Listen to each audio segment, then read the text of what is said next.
शादी से पहले निवास लंबी लंबी फेंकता था। दहेज लेना देना घोर पाप है, दुल्हन ही दहेज है। दहेज के लिए लोग कैसा कैसा शर्मनाक व घिनौना काम कर जाते हैं, जिसका सामाजिक रूप से जितना भी निंदा की जाए कम है। निवास अपने माता पिता का कुछ अधिक कद्र करता था, इसीलिए मोहल्ले के अधिकतर लोग उसे श्रवण कुमार कहते थे। उसके माई बाबू अपने सुविधा व सहूलियत के अनुसार चादर को पाँव के दायरे में रखकर या भीतर समेटकर जरूरत से ज़्यादा बढ़िया शिक्षा दीक्षा दिलाए अपने होनहार व अपने प्रवक बेटे निवास को, क्योंकि पढ़े लिखे तो नहीं थे लेकिन शिक्षा से वह अच्छी तरह परिचित थे। उसके बाबू बहुत पहले जहाँ काम करते थे वह गांव से 3 मील की दूरी पर अवसिद्ध था। राइस मिल था। उस मिल के मुंशी जी के बच्चे को पढ़ते देखकर उसके मन में एक जिज्ञासा जागी कि मैं भी अपने बच्चों को अच्छी तरह से पढ़ाऊंगा।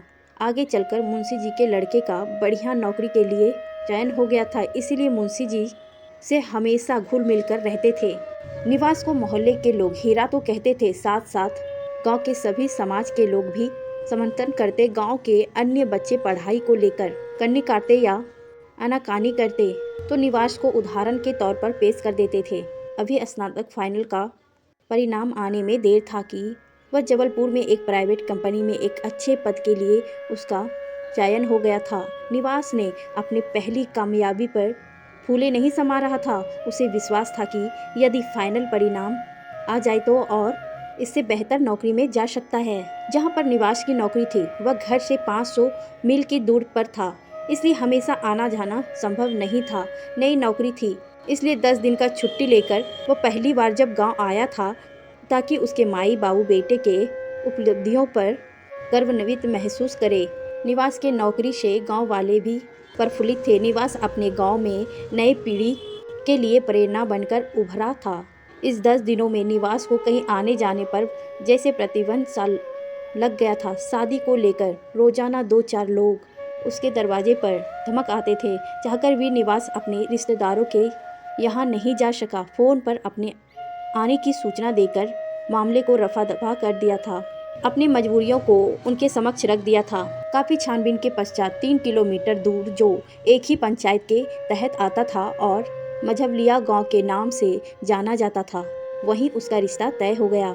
जब अगली बार छुट्टियों में आया तो बगैर तामझाम के एक सादे समागम में पौराणिक रीति रिवाज से नीरू को बहू के रूप में वापस घर ले आया। इस एक सप्ताह में ही नीरू ले समय के सेवा उक्षवा में उसके माई बाबू का दिल जीत ली।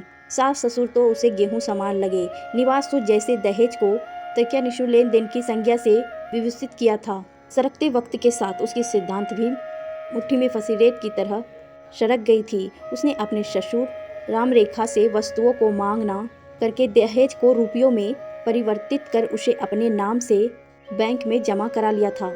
उसे लगा सांप भी न मरे और लाठी भी न टूटे और सिद्धांत पर किसी तरह की आँच न आए, किंतु हकीकत पर कब तक पर्दा पड़ा रहेगा। एक दिन उसे बाहर आना ही था, सो बाहर आ गया। यहाँ तक अपने माई बाबू को भी भनक नहीं लगने दिया था। माई उसके बाबू से कहती, जाने भी दो, हम लोग जानकर भी क्या करेंगे, सब कुछ तो बेटे बहू का ही है ना।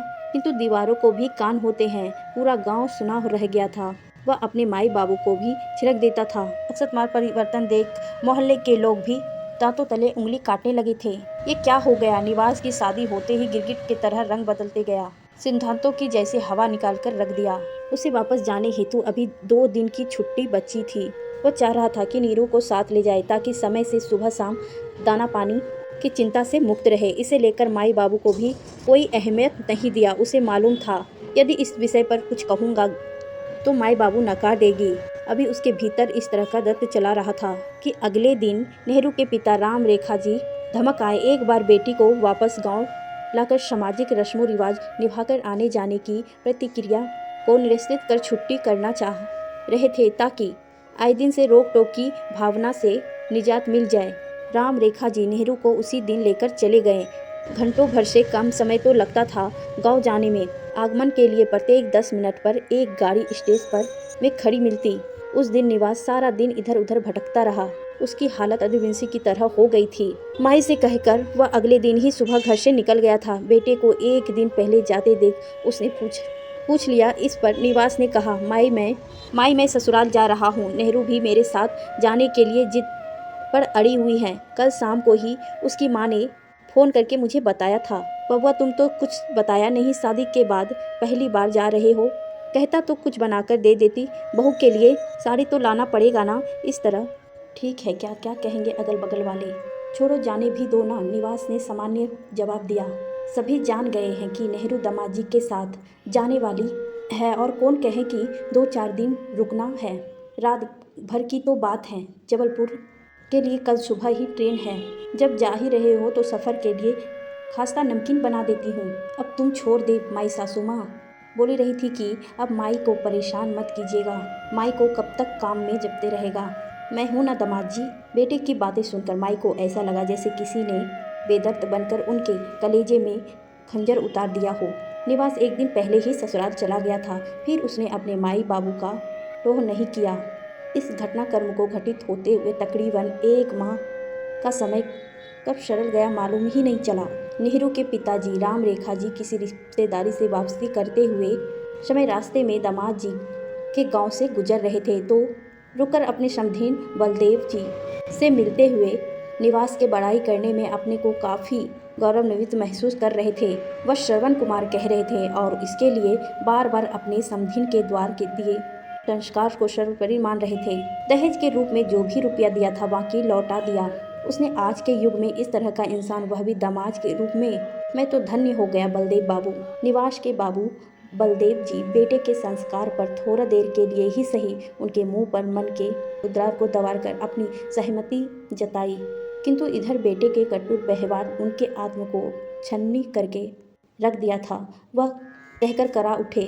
उस रात सोते समय जब रेखा जी के बातों को निवास के माँ से कहने लगे तो पहले तो बेटे की उपलब्धियों के काफ़ी खुशी हुई, परंतु जब संस्कार की बातें होने लगती तो इस पर निवास की माही ने कहा, संस्कार तब तक अंधेरे में रहता है जब तक बेटे की शादी नहीं हो जाती। संस्कार की सही परख शादी की होती है। संस्कार का उठ किस तरह करवट लेता है, जन्म देने वाली माँ के पक्ष में या ससुराल के पक्ष में या दोनों तरफ समान रूप से संस्कार यही कहता है सबको साथ लेकर चले। उसके माई बाबू मान रहे थे कि परवरिश में कहीं न कहीं कुछ जरूर कमी रह गई, कि निवास का संस्कार एक तरफ करवट ले लिया था। और हाँ, आज आपने फ़ोन किया था ना, निवास को क्या कहा, कुछ कर्ज हो गया है। उसके शादी में पैसे के बारे में कहा कुछ। बलदेव जी बचने चाह रहे थे, किंतु उसने आखिर एक बार फिर दुखती रगों पर हाथ रख दिया था जिसका उन्हें डर था। कह रहा था, नेहरू के आने के बाद अपना खर्च चलाना मुश्किल हो गया है। बाबू छोटी मोटी नौकरी में यही होता है। बाबू जितना अपना खेत है उतना में 2 व्यक्ति के लिए काफ़ी है। मैं भी तो उसी आय में से ही पढ़ा हूँ था।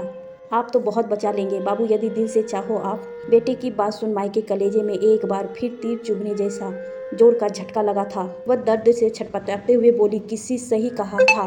बेटे का संस्कार कैसा है परिचय सूत्र में बंधने के बाद पता चलता है।